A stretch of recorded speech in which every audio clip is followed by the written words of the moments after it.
No niin, te halusitte nähdä näistä tekoälytyökaluista tämän Claudein Excel, eli tavallaan tämä tekee nyt Excelin käyttäjistä joko todella tehokkaita tai sitten tekee keskinkertaisesta tyypeistä tosi hyviä. Ja mä laitan nyt salkkua likoon tässä, eli tämä on Nordnetin osakesäästötili. Siinä on nyt markkina-arvo 87 735 €. Sinne on alun perin laitettu 50 tonnia ja toki hyvä tuotto tässä, mutta siinä on vähän tehty epäloogisuuksia, eli mä oon ostellut ihan liikaa jenkkiosakkeita, ne on toki tuottanut erittäin hyvin.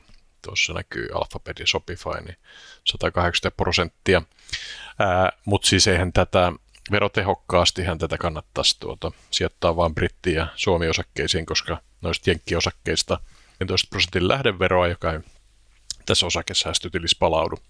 Mä voisin itse asiassa koodata tämänkin sitten tänne Claudein Exceliin että ehdotuksen, että myy semmoiset ei-verotehokkaat osakkeet. Nyt mennään tänne Excelin puolelle, avataan tämä Open Claude in Excel, ja tämä on tätä asennettu Excelin add-onina. Ja nyt mä laitan tähän, että kopioi oheinen salkku niin, että euromääräinen summa on oikein ja yritysten tikkerit löytyvät myös ulkoisista lähteistä. Kiinnitä huomiota valuuttakursseihin euro, GBP ja USD. Noin, sitten pistetään homma etenemään ja sitten tästä vaan katsellaan, kun tämä Claude lähtee töihin. Eli siellä se nyt huomaa noi valuuttakurssit ja lähtee niitä kaivelemaan. Tässä muuten tämä Unilever on nämä splitannut tuohon Magnum Ice Cream Company, että se on ollut niin pieni sijoitus, että en ole huomannutkaan, mutta näin nämä nyt sitten menemät. Ja sitten täällä se alkaa laskeskelemaan näitä portfoliona arvoja, ja kun tässä Nordnetin salkkuraportissa nyt ei ole ihan kaikkea tietoa, esimerkiksi tuosta niin kuin alkuperäisestä hankintamenosta, niin se joutuu tavallaan laskeskelemaan ne itse sieltä tuosta tuottomuutoksesta. Ja sitten kun tässä vielä fiksaillaan tätä valuuttakurssia, niin se joutuu sitten senkin ottaa sitten huomioon. Tuosta se nyt kaivelee näitä niin kuin lukuja ja ihan hyvän suuntainen. Joo, ja sieltä päädyttiin lähes samaan summaan. Tuossa siis voi olla, että siinä on tuo valuuttakurssipyöristys, eli 87 428 ei ollut ihan sama kuin tuossa lähtökohta-arvossa, tai sitten nuo osakekurssit on niin kuin vaan 2 desimaalilla, katsotaan. Sitä voisi lähteä käskemään siellä, että päädyt tuohon täsmälleen oikeaan lukuun, mutta joo, no siellä se itse huomasikin, että kyllä, kiitos, eli nämä nyt mä oon tottunut olemaan kohtelias tälle tekoälylle, niin sanoin kyllä kiitos, eihän sitä kiitosta tarvitsisi tähän laittaa. Sieltä sitten lähtee niin kuin laskut. Noin, päädyttiin sitten siihen tarkkaan lukuun. Mahtavuutta. No sitten toi on vähän ruma toi taulukko tuossa. No tavallaan se logiikka on, että summat vaan on mustalla, niin onhan se nyt näinkin. Pyydetään tätä lisäämään sitten vielä tämmöinen klassinen lisää suhteellinen arvon määritystaulukko alle.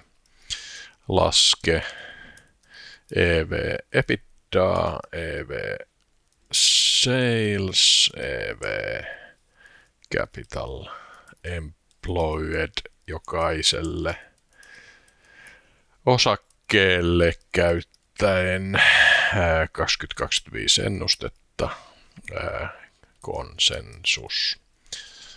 Noin, sieltä se sitten lähtee sitäkin tekemään. Ja Tässähän siis tämä Claudein ja Microsoftin liitto sisältää myös näiden ulkoisten datalähteiden käytön, mikä on aivan mahtavaa. Tässä Translinkin tietokannoissa meillä nyt olisi esimerkiksi semmoinen S&P Capital IQ, eli nämä tikkeriarvot sieltäkin laittaa, itse asiassa se olisi ihan hauska demo sekin, mutta tässä tämä nyt sitten näistä omista lähteistä, johon kuuluu muun muassa Bloomberg, niin lähtee laskemaan näitä multipeleitä. Tämähän tällainen niin kuin sijoitus- ja investointipankkitermeillä suhteellinen arvonmääritys, jos tämä kerroin on korkea, niin sitten se mahdollisesti voi olla kallis tämä osake ja päinvastoin.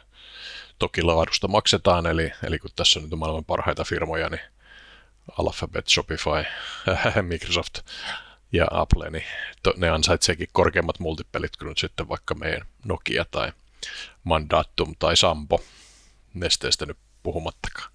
Mutta tämä niin lähtee nyt niin laskemaan näitä multipelejä ja sitten myös sitten laittaa lähteen ja sitten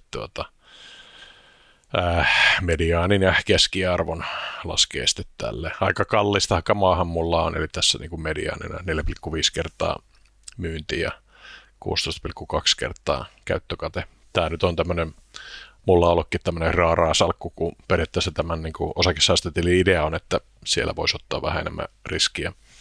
Ja koska se pääoma siellä sitten ei veroteta ennen kuin sitä sitten palautetaan. Näin, eli sieltä menee ja sitten se kyselee tämmöisiä, että lisätäänkö ihan niin kuin järkeviä oletuksia, eli lisätäänkö price earnings-kertoimet, niin laitetaan sille. Kyllä, kiitos. Jälleen kerran ei tarvitsisi kiitellä, mutta mä oon kohtelis.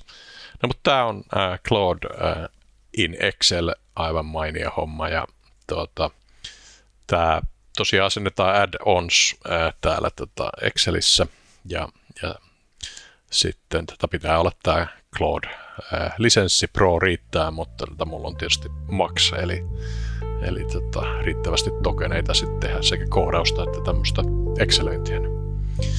No niin, laittakaa palautetta ja tilatkaa myös neuvottelijakanava. Kiitoksia.